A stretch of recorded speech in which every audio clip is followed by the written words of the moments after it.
Hello and welcome to another episode of Who Knew in the Moment, the podcast. Today, I am honored to have Mitch Mathews with me. Mitch is a retired NFL football player, and additionally, he's now a business owner, entrepreneur with Anthem Pest Control. And I'm really excited to highlight many of the events that have led him to where he's at today. So, Mitch, thanks so much for being on. I'm glad to be here, man. Looking forward to this. You bet. So we got to start in our younger years. So you're a younger brother. I'm a younger brother. Competitive nature typically comes from having someone. And when you're the younger brother, you get to have that older sibling that you're constantly battling with. So just talk a little bit about growing up, having that older brother that you're constantly battling with, whether that's sports or other things in life. Yeah. I think having an older brother was the best thing ever. I always wish I had a little brother, though. I've always had this little ghost that always told me that I needed to have a little brother. So if I have a baby girl now, if I have a son, I'm going to make sure I get that one younger brother. But it's got to stop. It's got to stop somewhere. We can't just keep this. At least one brother's got to have a little brother.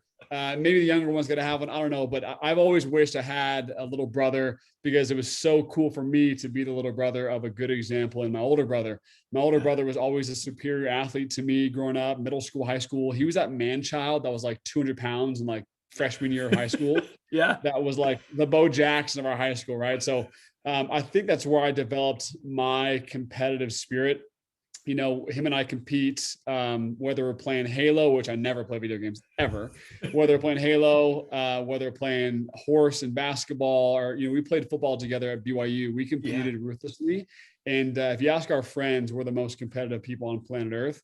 But we developed it through, just good old fashioned backyard tackle football, just one-on-one until, I had to tap out and quit. So I loved having that leader, and it's that motor of keeping up with my older brother that didn't stop, even though my brother and I don't compete really anymore. That never stopped. So I always feel like I have this underdog competitive gear going at all times. Yeah. So I love that. And, you talked about sports ended up being one of the main areas that you guys were constantly competing. And, people will hear me say, gosh, he's a retired NFL player, but something in high school, you were a dual sport athlete, and you actually got to represent your home state pretty prominently in the under 15 or under 16 baseball league. Yeah. Well, so actually I was way more natural as a baseball player. Yeah. But to me, I was going to chase what I loved and not necessarily what I liked. Yeah. I liked baseball a lot. I was really talented in baseball. I was definitely, if you ask any of my friends, my family, is my best sport. I was a left-handed pitcher. I'm 6'6". I was made to play baseball, but my mind wasn't. My mind said I wanted to play football with my brother in college somewhere because I love the game. Yeah. And whenever you love something, you're going to put in those extra hours and do whatever it takes to be great at it. And so luckily that led me into having a great college career. And, I wish the NFL career was 10 years, but I played a couple of years there and had a fantastic experience, but it's because I loved it. I truly loved football and I liked baseball. And to me, there was a big difference there. So I'd be curious to know, there's so many people that give us insight on big decisions, right? And I'm sure there were certain people in your corner that are like, Mitch, what are you doing? This baseball thing, like you said, like you're made for it. Why wouldn't you keep pursuing it? But you said, to your point, but I loved football. So talk a little bit about being able to discern between hearing people in your corner and maybe having them give you what they think is the best advice versus also knowing what are you most passionate about? What are you going to be willing to be all in at? Sure. Well, there's a couple things to balance here. Well, first of all, think of a teeter-totter. Yeah. Like, where is the teeter-totter naturally going to, right? Like if I was really good, I was good at football and I was good at baseball, but it always seemed like the side that hit the ground was football. I was always dreaming of it. I dreamed of the Hail Mary moments in football. I didn't dream of hitting the grand slam in baseball. I was dreaming of football. When I woke up in the morning, it was, when does football start? When's baseball over? So the teeter-totter just kept going one way, right? Yep. So that led me just to believe I'm just going to keep pursuing this because it's really what I want to do. And even if I didn't have a 10-year NFL career, or at least was going to do for the next 7-8 years after my high school career, I was going to be playing the game I loved. That's one thing. But the next thing, if you heard Mark Cuban talk about this, he goes, look, if you're 5'5" and you love basketball, you probably should not pursue basketball. So you don't just, you don't just pursue always. I mean, I hate saying this because I'm always about pursuing what you love to do. But in certain cases, you do go with what you're really, really good at, because you're going to develop a love for winning at that, right? Yeah. If I was a bad football player and I liked baseball a lot, I would have said, you know what? Like, it's okay. I love football, but guess what? I am 5'5" and I'm probably not going to play, but guess what? I can go be Jose Altuve and be the best player in baseball at 5'5". Yeah. So there's a balance there of knowing what you love. And if you're talented in what you love, it'll be an easy decision. So I think it's balancing what you love and then giving yourself realistic parameters. Like my attention span is not very long. I would not be that good of a coder, like coding and programming. I wouldn't be that good at it. And even if I loved it, you know what? I probably should find the next thing that I love, because man, I would probably not be that good, and failing isn't that fun. Yes, that's great insight. I love it. So as you're heading into senior year of football in high school, you'd love to sit here and say that it was just this dreamt up year, exactly how you'd go. You set records and there were no injuries and won state championships, but we get a hurdle early on. Yeah. So the fifth play of the first game of the year, fifth play, first game, those are exact numbers. I broke my leg in high school, senior year. Fortunately, I had a scholarship already. I had a couple of scholarships already to UNLV and BYU. And I had already shut off recruiting. I wanted to go to BYU because my brother was playing there. Yeah. But fifth play of the first game my senior year it was pretty tragic, just because it was supposed to be the year where I broke a lot of records. It was supposed to be me and my best friend, the quarterback, were supposed to break all these records together, have an amazing year, and I broke my leg. Yeah. Luckily, it wasn't so severe. I mean, I still had surgery, still have screws in my ankle to this day. Luckily, it was not severe enough to where it was a season ending. They knew there was going to be a timeline for me to come back. Yeah. And my dad and I talked about this a couple of days ago.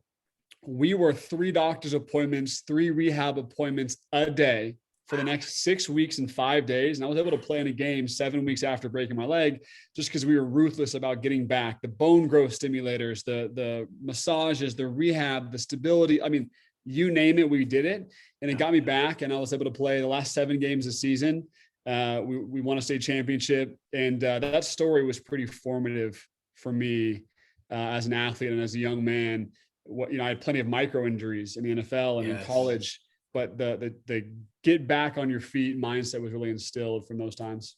Yeah. So talk a little bit about that, because I think, there's the one mindset of, all right, I just got to push through and, keep going. And once again, we're talking about in this scheme of, getting injured in football. This is applicable to, whatever it is that's knocked you down. But then there's other people where it takes them a while to be able to bounce back, right? They, for a minute, a moment, for a week, a month, a year, kind of sit in a little bit of pity, right? And aren't ready to move forward. So what about you? I mean, at that young of an age, was like, no, it's time to just move forward, like get back as quick as I can. Well, I think fear actually in that case got me back as quickly as possible. I want to give you like some real grandiose story about turning trial into triumph. Like I was an 18-year-old kid, 17, I think 17 years old. I was a 17-year-old kid that was scared to death to lose a scholarship. I was scared to death to let this cripple me, no pun intended, for the rest of my life. So I was freaked out because I had such big dreams. And so such big dreams and aspirations, they caused a healthy amount of fear. Like, look, Mitch, you've been dreaming of this, laying in bed every night. I still remember those moments where I'm laying in bed dreaming of those big game-winning catch type moments. I knew they were going to come in college, hopefully in the NFL. I just knew they were going to come. And so that fear of missing that, right? It allowed me to get back on the horse. So I think where I've succeeded in the past has been, I'm such a dreamer. I'm such a weird, it's all the freaking time I get made fun of for. I'm always, what's the next huge idea? How can we change the world? What am I going to be able to do? And I think way far ahead. I think that always, there's this natural energy that is going to pull me to those goals because I'm constantly just allowing myself to dream. I think if everyone could add an actual little dosage of dreaming into their day, they would heal a lot faster from their trauma, because trauma is just going to set them back. Look, if you don't have like a legit goal or a dream, injury, like a broken leg or a torn ACL or injured back, it will end your career because you don't have anything pulling you, forward. Yeah. So I've always been a massive dreamer. And so I've been able to bounce back really quickly from a lot of other, ailments in my life, because of, how big I've always dreamed. I love it. That's great. Now, like you said, you alluded to it a couple of times, you end up deciding BYU is the place to go, and you have great success. And you've mentioned a couple of times, I dreamt of the Hail Mary. So me being in Nebraska, you being the Hail Mary guy, we got to bring it up. Lincoln, Nebraska, we're playing a game, few seconds left. Run us through the end play, Mitch. No, you're wrong there. There was not a few seconds left. There was 1 second left. Touche. There was exactly 1 second left. 42-yard line. So to rewind a little bit, it was the first game of the year for BYU. Yeah. It was also the first game that year for all of college football. So everyone was watching it. Everyone in the country was watching that game. It was, I think, one of the biggest televised games. Definitely was the biggest televised game of us that year, but one of the biggest in the country. And I actually didn't play that well during that game. We had a starting quarterback, Taysom Hill, who's now playing in the NFL. He starts for the Saints. He got injured the first quarter. So him and I have had like 3 or 4 years to prep for these moments to see him get injured and to hear from one of our doctors who came and told me, hey, look, we think his season's done. Was on my mind. I didn't have the best game. A new quarterback comes in who I hadn't practiced with.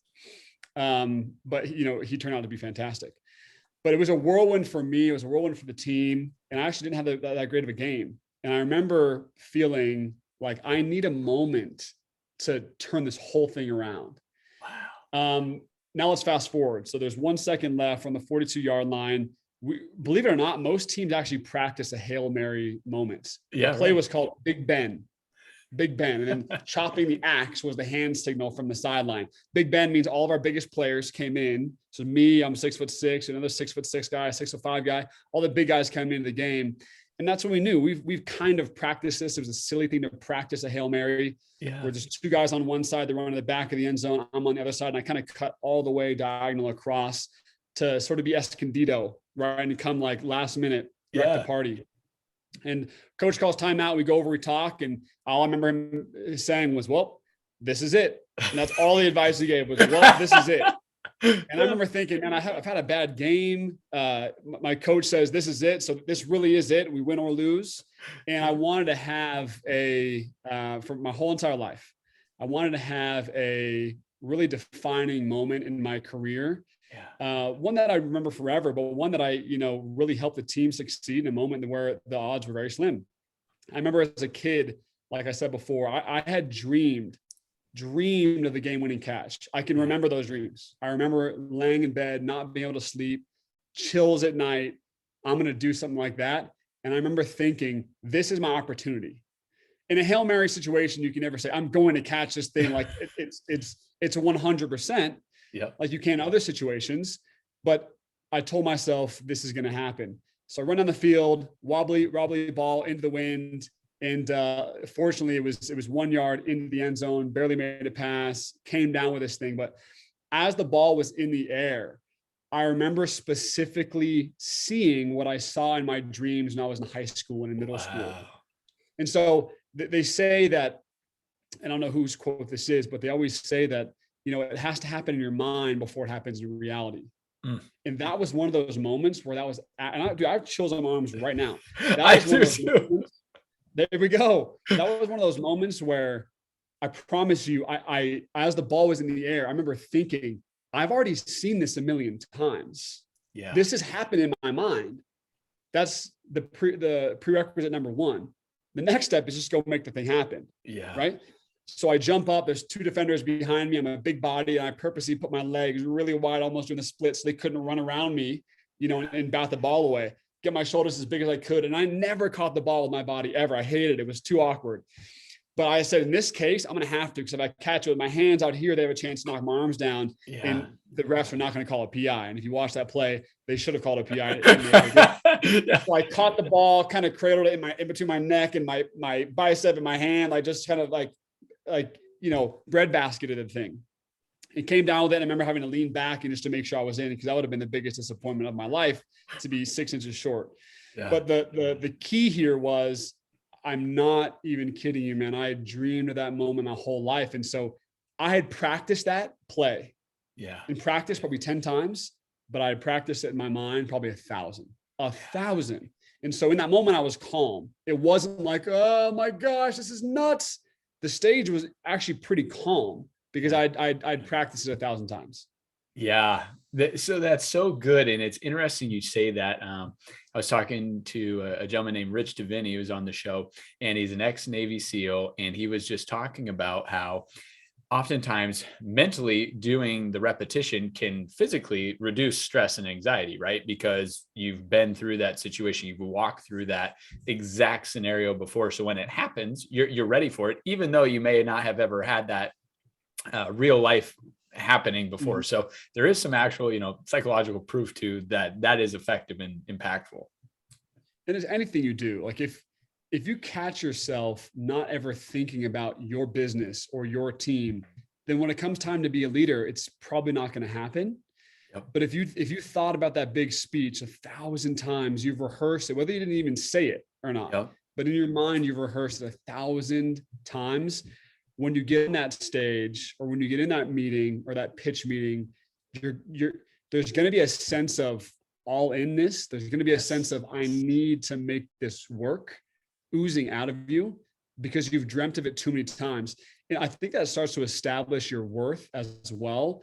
Yeah. When you've dreamed of something or thought of something 1,000,000 times, when you get on that stage or you have that Hail Mary opportunity, when you're in that pitch meeting, in that moment, you're like, the lights are on, it's go time. I've practiced this and I'm going to make this thing happen because I don't want to waste those 1,000 practices that I've dreamed of.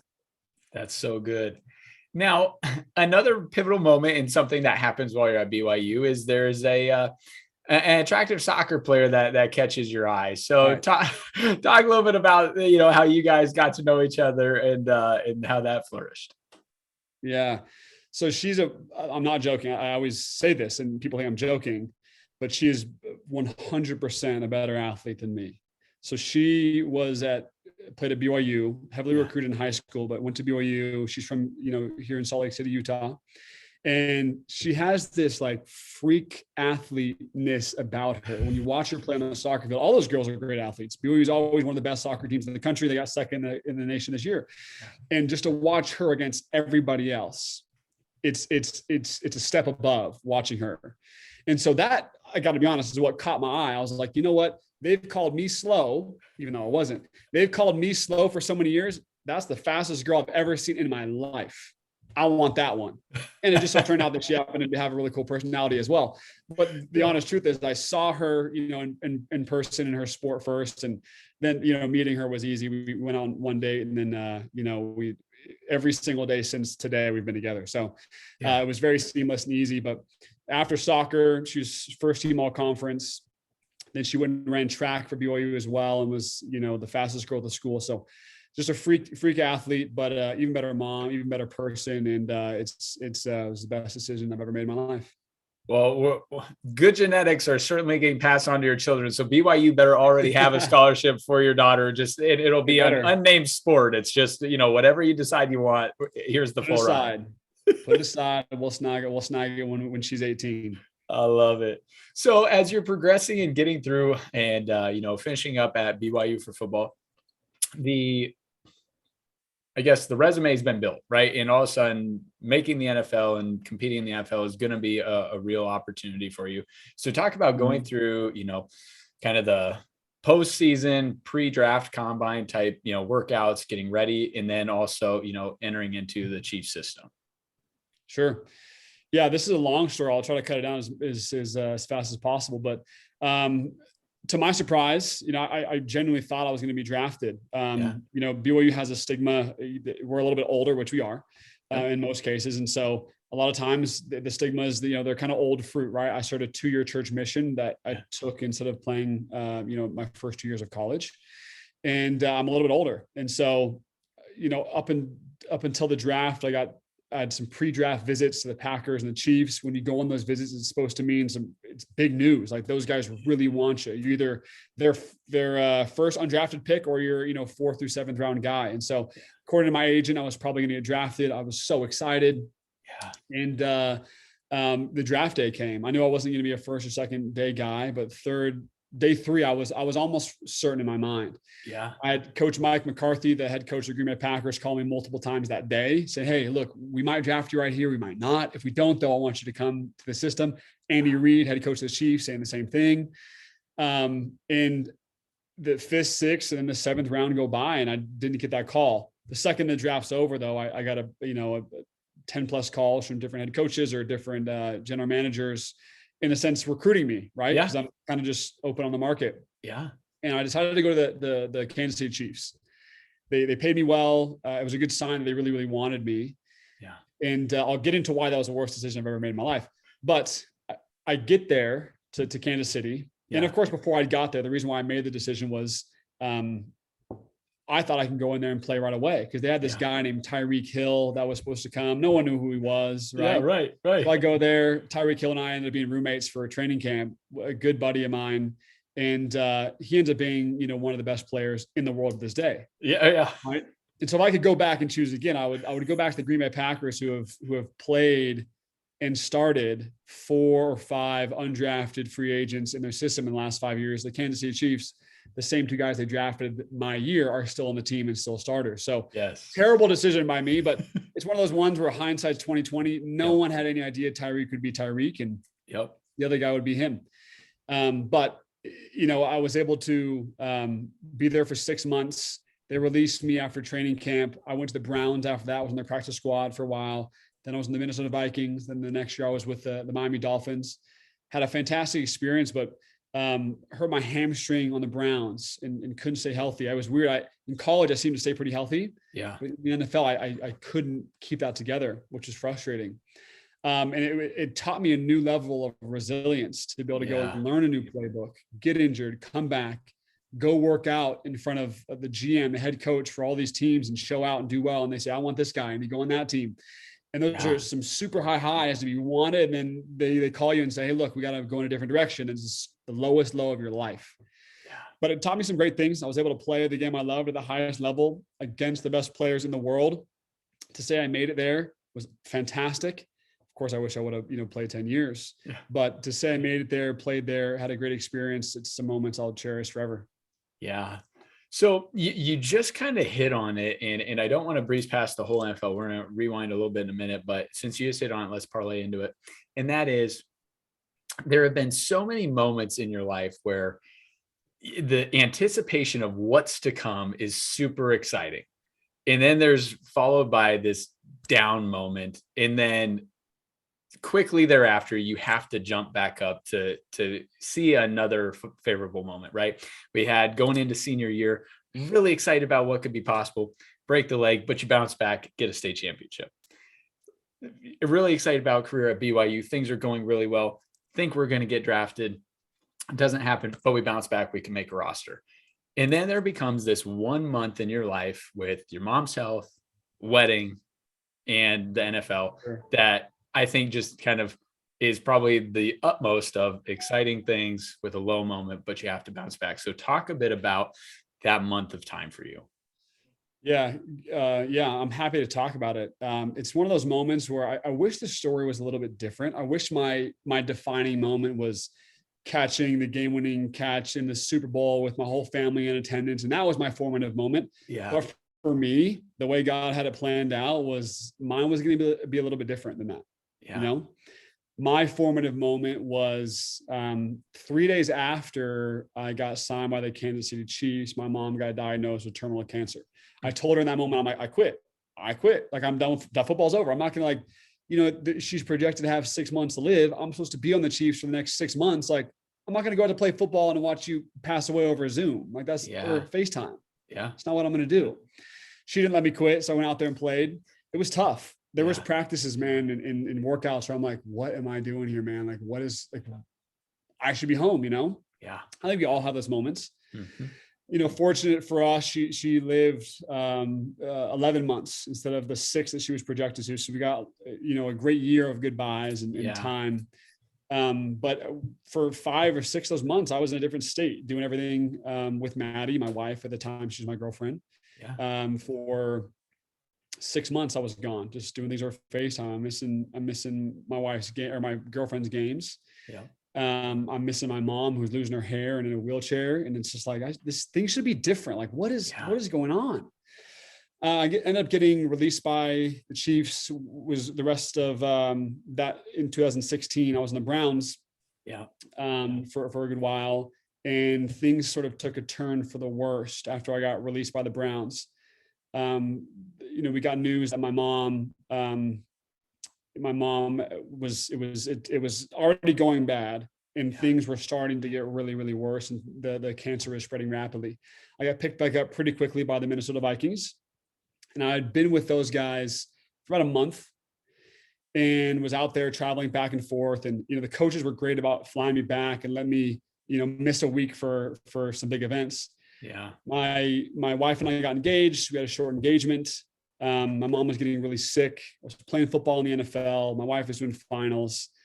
And at this point, I'll pause here for a second, but at this point, I'd been cut twice from the NFL. I always knew that I wanted to be an entrepreneur. So I started my own business, the business that I own now, just to get the ball rolling, just in case, right? Yeah. So I started my own business. I was playing football in the NFL. My wife was doing finals, doing soccer. My mom, my first love, had terminal cancer, and they gave her about a month to live. And they were going to be pretty accurate at this time because they knew, like, all the times they've seen how bad the cancer was, got about a month, right? And I remember hearing that news, and our wedding was to the day exactly a month away from when we got that news. So it was like a toss-up whether she was going to make the wedding or not. Right. Unfortunately, she only lasted 3 weeks. She passed away a week before our wedding, just a few days before actually our wedding. We had her funeral the same weekend as my wedding. I think it was like Thursday funeral, Friday, Saturday wedding type deal. A couple days before. I remember it was funny because everything was such a toss up in our life. All of our friends and family knew that things were a toss up. So everyone just kind of came into town for my mom's funeral. And then they just kind of lingered for my wedding, let's just bring one suit because we'll go to the funeral, and then like the day off, and we'll go to Mitch's wedding too. Like, we'll just, two birds with one stone. They're just so interesting, like how we just had to throw things together. My wife's doing soccer finals, planning a wedding for us. Yeah. And I'm trying to, at the same time, play football at the highest level, and how my body has to be right. My mind has to be right. Yeah. The day she passed away, there was a couple of days in between. That next morning, I was up at 5 a.m. I had a workout to do, and I just know too many people who it's fine to heal. It's fine to take time off, but they take too long. Yeah. They think that being stagnant is going to get rid of their pain and fix them. Yeah. And it was the opposite to me. I know my mom was rolling over in her grave. And the next day wanted me to get my butt up and go work out on 2 hours of sleep, and that's what we did. Got up and went. I remember I went and did gassers at BYU, and then went and worked out and ran some routes, and had a wedding, I think, the next day. Yeah. And then, a couple weeks after that, the Minnesota Vikings, they let me go. They released me, and now I'm out of a job. So I'm out of a job, lost my mom, just got married, had to be there for my wife. And I have this business that I'm starting to dive into. Yeah. And so it was just an absolutely wild time. And it was so unique because so many people are so sad about my mom and they're having a hard time. And I was like their rock. So now all these things are happening to me, and I'm supposed to be like my dad's rock, my aunt and uncle's rock. I'm supposed to be like this rock, the rock of the family. Yeah. So it was such a formative time for me, man. And it wasn't my favorite time, for sure. I wish I could change all of it, but I can't. And so I can just take that time period, and I have just two choices. I can use it as fuel and this tenacity machine, this grit machine, this relentless force, or like most Americans, most people do, is take it, and I can be a massive golden ticket for excuses for the rest of my life. It can be just the most beautiful hall pass excuse ticket of all time that people lay down all the time, right? Excuses, like everyone's got them. They're always real. Like Yep. traffic did make you late. There really was traffic. You're not lying. That time really was hard. Yeah. But it's whether or not you choose to let it be the outcome. Yes. And luckily for me, I had so much training with failure that I didn't let it be my outcome. I ended up getting picked up by the Miami Dolphins. The business has been wildly successful. Yeah. Our marriage has been awesome. We have a little baby girl now. And I know my mom has the best seat in the house, and her legacy lives on through me. So all those things, whether you can get them back or not, they've propelled me forward, where I think most people would have chosen to because the easy route is to quit. Yep. Easy route. It's super easy to quit, man. You literally just raise your hand and say, I'm done. Yeah. The hard thing to do is to keep going and not lay that excuse card down, which is so easy and so tempting to, you know what I'm saying? Yeah. So I if you know me, I like to share stories. I'm a dang good storyteller. And I choose to write stories too in my mind, and so I can tell them. And this is one of those stories that I tell. Is a story of triumph to help other people out. Yeah. And to give them a light that when they're going through hard stuff, you can make some pretty cool things of it, even though you can't get it back. Well, and I want to highlight a couple of things that you said in there. One is you do need to deal with grief, right? Because there's a lot of people that never deal with it. They bury it, right? And then it submerges, comes back tenfold, down the road. And it's because you had these undealt with issues. There's the other extreme though, and that is you just are in it for so long that you never decide to get out of it, right? And you just continue to stay in there. And then the second thing that I think you said was interesting is your decision and what you're doing now is continuing the legacy of your mom, of the people before you, right? And so, you're really honoring them by making choices to excel at the things that you're doing today. Yeah. Well, dude, I'm the type of guy, and I really respect those people who do this thing. It's actually great to be vulnerable and to tell your story. Like I feel like I'm being vulnerable right now and telling my story. Yeah. Because that's part of healing. You can't move forward if you haven't healed. You can't go sprint if you have a pulled hammy still. You can't go play basketball with a bummed ankle, right? Yep. So you actually need to heal. Mentally, same thing. If you have demons, you need to actively work to get rid of those. Yeah. See a therapist. That's totally cool. I've seen one before too, after all this stuff. Yeah. Flat out I have. It was tough. But what am I doing when I'm not with that therapist and I'm not with that coach? I'm freaking going, man. I'm freaking going. I'm trying to heal myself. Yep. You know what I'm saying? Yeah. And that's where I have a ton of respect for people. Is, man, it's so easy to lay down that excuse card. It's the easiest card to play in the world. And a lot of people will look at that excuse card and they'll be like, you know what? Yeah, you earned that. You deserve that. Yeah. And it feels like good to get all those like warm and fuzzies because people are saying, you know what, you should have quit in that time. I didn't want that story. I didn't like that. I didn't want any of that story, man. Yep. And so I'm going to tell this story for the rest of my life. As much as I hate telling it, I love it and I hate it. Because I know I can inspire somebody. And well, yeah, thank you. But it's a work in progress because you have to heal yourself. So go to that therapist, go to that coach, do everything you can to get well. But the other hours a day, you're sprinting and you're moving and you're trying to heal yourself. Yeah, that's so good.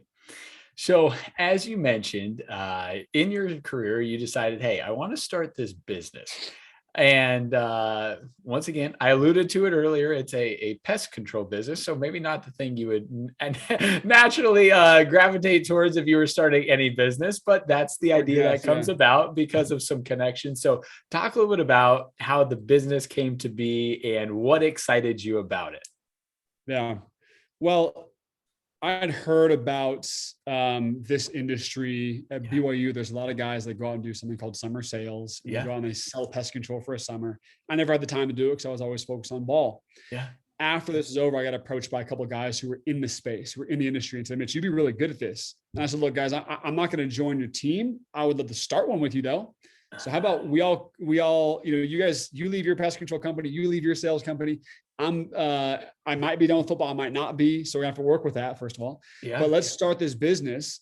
because I can learn to be a sales coach and a sales master. I can learn to be a great leader, and I have a lot of leadership skills from leading football teams. Yeah. So I think we can throw this thing together. And we really did throw it together. We winged it, and we sucked our first year. I'll even say we sucked our first couple of years, but we're now coming up on year 6, and it's turned into a massive, massive business with just under 30,000 customers that are reoccurring revenue customers.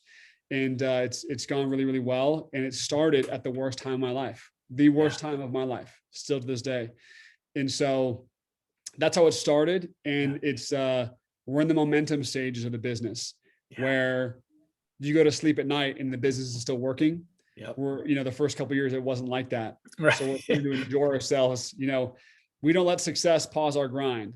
But we're definitely enjoying working, knowing that this machine, our business is still working for us. Yeah. So I think a lot of people that are in a sales type capacity that have had strong athletic careers can oftentimes transition really well, because kind of like you said, that rejection piece or not having things go as you planned, but still having to go forward always helps. I think of myself, I played basketball in college, and it's like, I was planning to make every shot I took, but the reality is I knew even the best shooters in the world don't make every shot they take. So when you miss, you just got to get mentally focused for the next one. So similar in sales, right? You're going door to door, and you'd love for everyone to say, "Oh yeah, Mitch, that sounds great. Like, we'll sign up." But the reality is just not how it works. So talk a little bit about, the mental resilience you had gained through sports and how that ended up helping you in sales, but also in now mentoring new salespeople into the company. Yeah. What I would say is salespeople who haven't put themselves through pain and through some sort of rejection, that feeling, rejection, pain, not winning, if you haven't put yourself through that, you're not going to make it very far in sales. And I'll tell you why. As you put yourself through pain, I always use this term, you're redefining the word hard, right? That's kind of my life's motto, my tagline. Yeah. I went straight from football where I was rejected or cut 4 different times for my dream job. That stings pretty bad. And remember, when you get rejected, it's not like it's like some secretive thing like, yeah, you're cut now. No, that thing's on Twitter. That thing's on social media. Millions of people know about that the second it happens. Yeah. You know what I'm saying? Yep. I'm talking the second it happened. It's in the media. Yeah. That stings. Watching my mom pass away as I'm holding her in my arms, that really stung. Going through painful moments with injury and overcoming those things stung, they hurt. Mm-hmm. So when someone tells me no to my product or service, the comparison of pains is pretty staggering. Yeah. And so I don't really, not that I don't feel the pain, it's just in perspective, so minimal that I can do it all day long. Right? Yeah. Same with business failures, same with failures as a leader. It's just in general, if you stack on these formative times, these redefining hard moment type times, in comparison, the little ones are still going to sting. But when you have perspective, you're like, well, it doesn't sting as bad as that one. Yeah. So I'm able to keep going a lot farther, and things don't seem to get in my way. Hurdles now is a chance for me to break a world record, not stumble upon. You know what I'm saying? It. Yeah. So that's where all of this business energy came from. And now, luckily for me, I love entrepreneurship just as much as I loved football. I was very fortunate that way. And so I'm taking all those football learnings and teachings and just applying them to business. And luckily, a lot of them correlate well. Yes, absolutely. So I want to learn a little bit about this. I want everyone else to learn about it, but the 10 out of 10 or 10 for 10 leadership challenge, talk a little bit about what that is and kind of how you came up or formed that. Yeah. The quickest way to compare it is the 75 hard, which everyone's heard of. I kind of want to make my own, tweak it a little bit and do it for me and my company's employees and my friends. So I made something called the 10 of 10 challenge, 10 weeks, perfect diet, work out twice a day, read 10 pages of a book, and really just transform your body. Because I think if you transform yourself physically, you make a great mental change as well. I actually really don't believe you do anything, have any changes mentally, unless you change something physically or do something physical, first. And so I put myself to that challenge, a ton of buddies of mine, there's tons of people that signed up, and was able to transform my body. I do something like that, some big, very hard thing once a year. Last year, it was an Ironman that I did. 2 years ago, it was this 10 of 10 challenge. And I went on a crazy excursion to Poland, and we can get into that later. Yeah. But I try to add as many of these hard times, but one big one every single year that seems to be formative that I can base my entire year on. Yes. I love that. I love it at least one time a year, right? Doing something that's much outside your comfort zone, much outside your box to just push your limits. That's great. So Right. within your business, you're in Utah. A lot of the people you hire are from Utah, but your business doesn't actually come from Utah. So talk a little bit about geographically where you guys are operating and what maybe your competitive advantages and how you've gained traction in those markets. Sure. Yeah. So my business partner who left his other company, he had done pest control business in the current states that we're in. So he knew the markets and he knew the territories. I actually really didn't. Yeah. My job and how this business is set up is we have 1099 contractors, independent contractors that we hire to be sales reps for us for 4 to 5 months a year, the summer months. Yeah. When the bugs are out, when guys and girls aren't in school, they're at the summer's off. Yep. We ship them down. Right now we have 140 sales reps that are committed to come out next year. We'll probably have 220, 230 this summer. Yeah. And so we ship them out to their prospective areas. So Dallas, Texas, Houston, Texas, Atlanta, Georgia, and Greenville, South Carolina. And Atlanta, Georgia is our biggest office. And then I think Houston, Texas is next, and Dallas and Greenville. And we ship the appropriate amount of sales reps there, and they do door-to-door sales for the 4 months, about 100 days over the summer. And our average earnings for these guys is about $27,000 to $30,000 in the summertime. Yeah. It's the hardest work you will ever do, ever.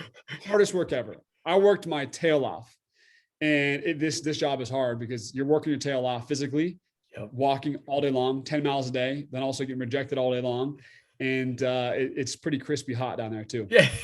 But my job is the sales and marketing side of the business. Yeah. So we're very sales heavy, sales driven. Our salespeople, we have them convinced it's a full on sales only company. They're very well trained.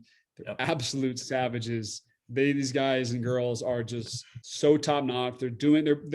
I would put all these people in the top 2% of this country for earnings and for their age and for mindset for their age. These guys are unbelievable. And we're happy to have them. Yeah, that's good. And I love the growth that you guys have. And I can't wait to continue to see that.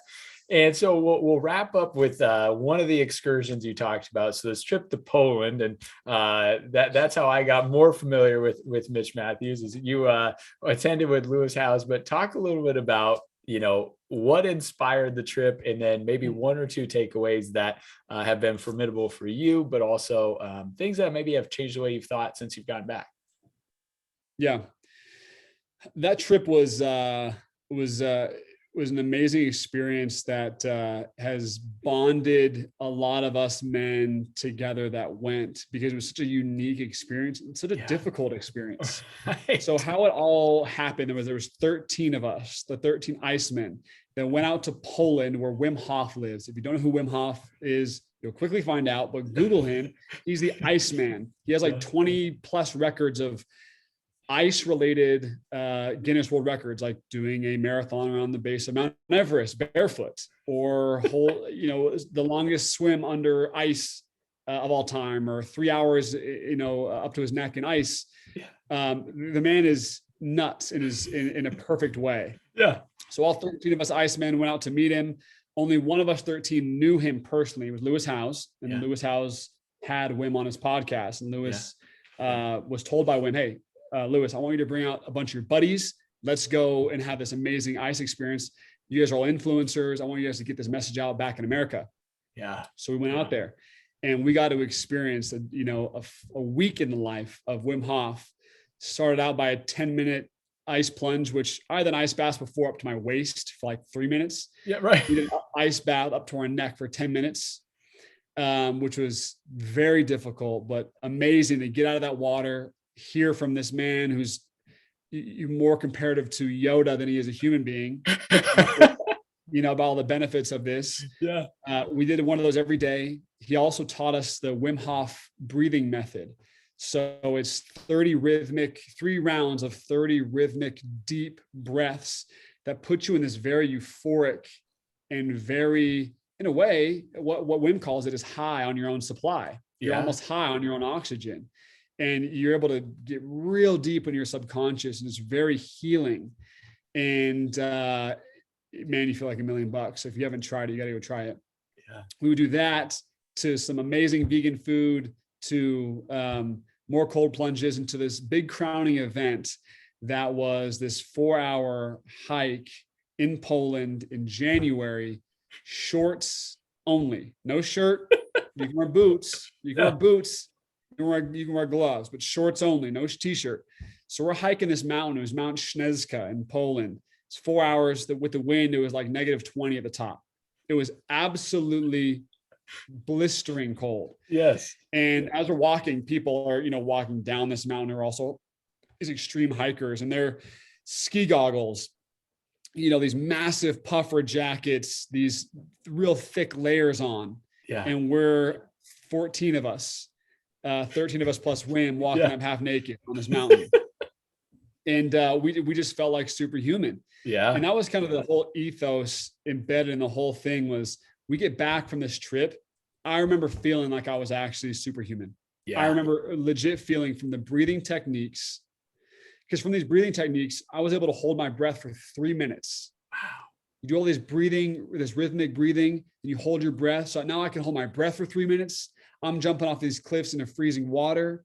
Yeah. I'm hiking mountains half naked for 4 hours with -20 degrees, where I used to not think that I could walk outside of my house in Utah to grab the garbage cans outside and bring them in. Right. Yeah. So I truly feel like I'm this superhuman. Yeah. And I think that was the ethos embedded in the whole entire message from Wim, is you really are superhuman. Yeah. There's a couple things you can do to taste and test your superhuman. And once you feel of that, your confidence goes wild, wild. And it goes away if you don't continue to practice it.